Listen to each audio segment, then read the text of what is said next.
أعوذ بالله من الشيطان الرجيم.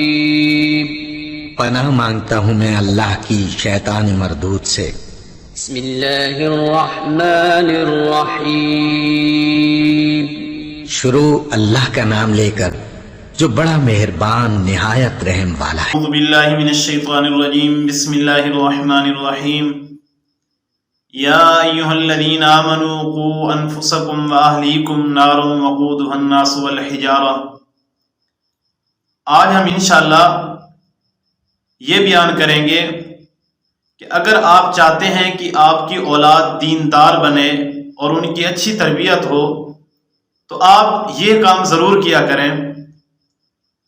اس کی تفصیل سننے سے پہلے آپ ہمارے چینل کو سبسکرائب کر لیں اور کمنٹ کے ذریعے ہم سے مزید مسائل پوچھیں. اور ایک کام آپ یہ بھی کیا کریں کہ ویڈیو کو آخر تک ہی سنا کریں، کیونکہ بعض اوقات آپ پھر کسی کو واقعہ کوئی سنانا چاہیں گے، کوئی مسئلہ بیان کریں گے تو اس وقت پورا واقعہ اور پوری بات نہ سننے کی وجہ سے آپ کو بھی بات درمیان میں ہی چھوڑنا پڑ جاتی ہے. تو اس لیے آپ ویڈیو کو مکمل ہی سنیں. تو اولاد کی تربیت کے حوالے سے آپ سب سے پہلی بات کہ یہ کام کیا کریں، رات کو ان کے سونے سے پہلے انبیاء کرام، صحابہ کرام کے واقعات سنا کے ہی ان کو سلایا کریں. اس بارے میں ایک واقعہ یاد آ رہا ہے کہ بچہ سکول میں گیا، استاد نے پوچھا کہ آپ کیا بنو گے؟ تو کسی نے کہا میں ڈاکٹر بنوں گا، کسی نے کہا میں ٹیچر بنوں گا، سب نے بتا دیا. کسی نے کہا میں فوجی صاحب بنوں گا. ایک بچہ بیٹھا تھا، استاد نے کہا تو کیا بنے گا؟ کہتا ہے سر جی میں صحابی بنوں گا. تو استاد بڑے حیران ہوئے کہ حضور صلی اللہ علیہ وسلم آخری نبی اس دنیا سے چلے گئے، تو صحابی تو وہ ہوتا ہے جس نے حضور صلی اللہ علیہ وسلم کو ایمان کی حالت میں دیکھا ہو اور پھر اسی پہ خاتمہ ہوا ہو. تو بچے کو سمجھایا اور پوچھا کہ تو نے یہ کیوں کہا؟ کہتا ہے کہ میری مما رات کو صحابہ کرام کے واقعات سناتی ہے تو ہر ایک صحابی آقا انعامدار صلی اللہ علیہ وسلم پر جان نثار ہے، جان فدا کرنے کے لیے تیار ہے. تو میں کہتا ہوں میں بھی آقا انعامدار صلی اللہ علیہ وسلم پہ ہی جان فدا کر دوں. تو تربیت کے حوالے سے آپ ان کو صحابہ کرام کے، انبیاء کرام کے واقعات سنایا کریں.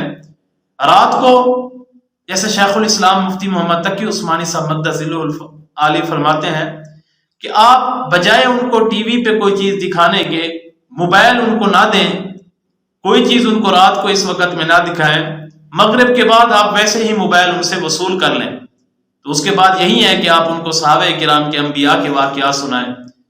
اور دوسری بات آپ اس چیز کا خاص خیال رکھیں کہ بچوں کو کبھی بھی لقمہ حرام کا نہ کھلائیں.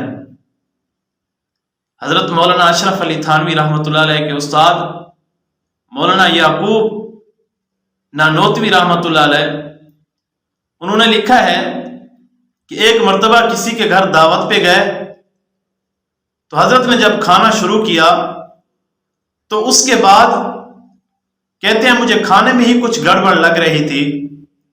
تو تحقیق کے بعد یہی ہوا کہ وہ کھانا حلال نہیں ہے، حرام کی آمدنی سے ہے. تو حضرت فرماتے ہیں کہ ایک لقمہ وہ بھی پسند نہ کرتے ہوئے جو اندر چلا گیا، اس کے بعد تقریباً 2 مہینے تک مجھے برے خیال اور مجھے وسوسے آتے رہے. تو ایک لقمہ اندر اگر حرام کا چلا گیا تو 2 مہینے تک برے خیالات آتے ہیں. تو ہم اس بارے میں خاص خیال کریں کہ بچوں کے پیٹ میں کبھی بھی لقمہ حرام کا نہ جائے. اس کے بڑے اثرات ہوتے ہیں کہ بابرکت کھانا ہوگا تو اولاد بھی فرما بردار ہوگی.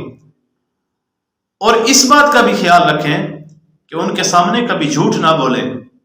اگر شیخ عبد القادر جیلانی رحمۃ اللہ علیہ کی والدہ یہ کہتی ہے کہ بچے گردن کٹ جائے جھوٹ نہیں بولنا، تو انہوں نے جب یہ کہا کہ پیسے ہیں لیکن وہ نظر نہیں آتے، ڈاکوؤں کو، چوروں کو نظر نہیں آتے. جب شیخ عبد القادر جیلانی نے بتا دیا، سچ سچ کہا کہ میری والدہ نے مجھے روکا تھا، تو اس پر کیا ہوا کہ پورے ڈاکوؤں کے قافلے، پورے ڈاکوؤں کی جتنے بھی لوگ تھے، پوری جماعت نے ہی توبہ کر لی. ایک سچ کی برکت تھی. اور ہم یہ ہوتا ہے کہ گھر میں بیٹھ کر کوئی باہر سے بلائے تو یہ کہہ دیتے ہیں کہ کہہ دو بچہ ابا جی گھر میں نہیں ہے. تو اس لیے حضور صلی اللہ علیہ وسلم کے سامنے ایک عورت نے بچے کو بلایا, کہا تو میرے پاس آ, میں یہ چیز دوں گی. حضور صلی اللہ علیہ وسلم نے فرمایا کہ تیرے پاس کوئی چیز ہے؟ تو اس عورت نے دکھایا. حضور صلی اللہ علیہ وسلم نے فرمایا کہ اگر تیرے پاس کوئی چیز نہ ہوتی تو تو گناہ گار ہوتی. تو آپ خاص طور پہ ان کو رات کو انبیاء کرام کے, صحابہ کرام کے واقعات سنائیں اور ان کے لیے جتنا ہو سکے بابرکت ہی کھانا ان تک پہنچائیں.